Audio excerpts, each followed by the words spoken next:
तो देखिए, अखिलेश यादव विधायकी के साथ अब नेता प्रतिपक्ष से भी इस्तीफा दे चुके हैं। ऐसे में चर्चा इस बात की होने लगी है कि अब शिवपाल यादव को नेता प्रतिपक्ष की कुर्सी मिल सकती है, यानी अब विधानसभा सत्र के दौरान मुख्यमंत्री योगी के सामने शिवपाल यादव हो सकते हैं, जो काफी दिलचस्प होगा। आपको ये रिपोर्ट दिखाते हैं। जब मुख्यमंत्री योगी के सामने शिवपाल यादव होते हैं तो विधानसभा का नजारा कैसा होता है, देखिए रिपोर्ट में। कभी नहीं रुके होंगे क्योंकि उनको डर लगता था, पता नहीं कब हट जाए, कब पता नहीं चाचा कब कुर्सी हथिया लें। देखिए, जल्दी शपथ दिला देना, नहीं जो मेरे ही साथ आ जाए।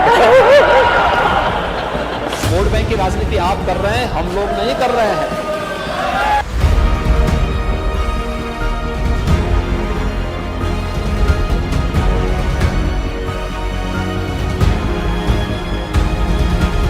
लोकसभा चुनाव में बेहतरीन प्रदर्शन के बाद अखिलेश यादव ने विधायकी छोड़ दी, नेता प्रतिपक्ष के पद से इस्तीफा दे दिया और दिल्ली की राजनीति में सक्रिय हो गए। लेकिन इस इस्तीफे के बाद सबसे बड़ा सवाल है, क्या नेता प्रतिपक्ष की कुर्सी पर शिवपाल बैठेंगे? क्या अखिलेश यादव चाचा को कमान सौंपेंगे? क्या विधानसभा में योगी के सामने शिवपाल होंगे? क्योंकि अखिलेश यादव के इस्तीफे से चर्चा इस बात की शुरू हो चुकी है, जब यूपी विधानसभा में मुख्यमंत्री योगी के सामने शिवपाल होंगे तो नजारा कैसा होगा? कैसे सदन में नेता प्रतिपक्ष मुख्यमंत्री योगी का सामना करेंगे? क्योंकि पिछले विधानसभा सत्र की तस्वीर की चर्चा फिलहाल तक हो रही है, जब सीएम योगी ने चाचा शिवपाल को लेकर चुटकी ली थी। केंद्र में जाएगा ही नहीं किसान, सीधा मंडी में चला जा, आ जाएंगे आपने और माननीय मुख्यमंत्री जी, आपने देखिए, आपका हम सम्मान करते हैं। साथी को जल्दी शपथ दिला देना, नहीं जो मेरे ही साथ आ जाए। हाँ, ठीक है।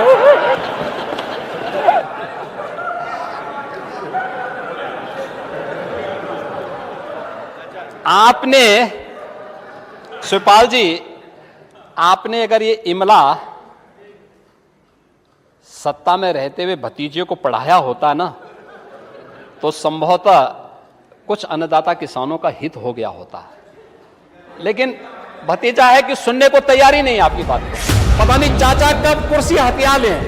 देखिए, यूपी विधानमंडल में बात किसानों के मुद्दे पर हो रही थी। सीएम योगी सरकार के काम गिना रहे थे, लेकिन जब शिवपाल यादव का नाम आया तो सदन का माहौल खिलखिला उठा।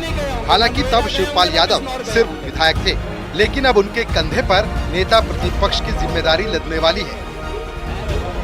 अब तो हमारे समाजवादी पार्टी के नेताओं का, कार्यकर्ताओं का, हमारे विधायकों का, हमारे सांसदों का मनोबल तो बढ़ा है ही,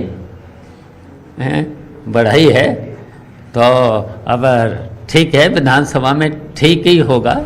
दावा है कि अखिलेश यादव जब दिल्ली की राजनीति में पूरी तरह से एक्टिव हो जाएंगे तो यूपी की कमान वो चाचा शिवपाल यादव को सौंप देंगे, जिसमें सबसे बड़ा पद नेता प्रतिपक्ष का है।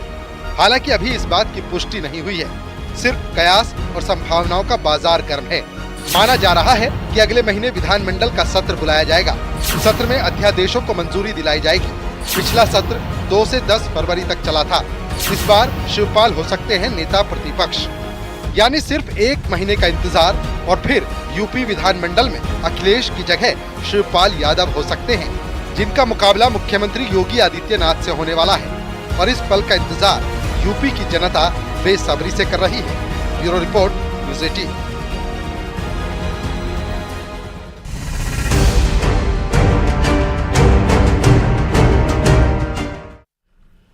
तो देखिए, मुख्यमंत्री योगी आदित्यनाथ आज कानून व्यवस्था पर बैठक लेने जा रहे हैं। शाम 7 बजे बेहद महत्वपूर्ण ये बैठक होगी, जहां पुलिस और प्रशासन के आला अधिकारी शामिल होंगे। आगामी त्योहारों और कानून व्यवस्था को लेकर ये महत्वपूर्ण बैठक आज होने जा रही है।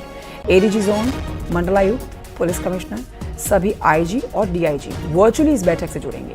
साथ ही सीडीओ, नगर आयुक्त और सीएमओ भी मुख्यमंत्री की इस बैठक में जुड़ने वाले हैं। आबकारी, पर्यटन, परिवहन विभाग के ऑफिसर्स भी इस बैठक में हिस्सा लेंगे।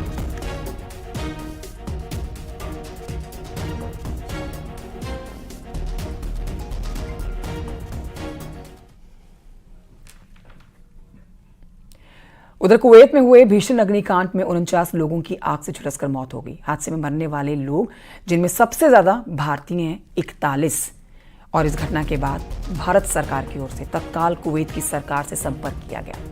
घायलों के शीघ्र इलाज के लिए कहा गया। इस बीच प्रधानमंत्री नरेंद्र मोदी ने कुवैत शहर में आग लगने की दुर्घटना के मद्देनजर स्थिति की समीक्षा के लिए एक बैठक की अध्यक्षता की, जिसमें भारतीय मूल के लोग प्रभावित हुए हैं। प्रधानमंत्री ने कुवैत में आग लगने की दुर्घटना में हुई लोगों की मौत पर शोक व्यक्त किया। प्रधानमंत्री मोदी ने शोक स्तब्ध परिवारों के प्रति अपनी संवेदनाएं व्यक्त की, घायलों के शीघ्र स्वस्थ होने की प्रार्थना की। वहीं पीएम मोदी ने प्रधानमंत्री राष्ट्रीय राहत कोष से प्रत्येक मृतक के परिजनों को 2-2 लाख रुपए की अनुग्रह राशि दिए जाने की बात कही है। घायलों को 50,000 रुपए की मदद दी जाएगी।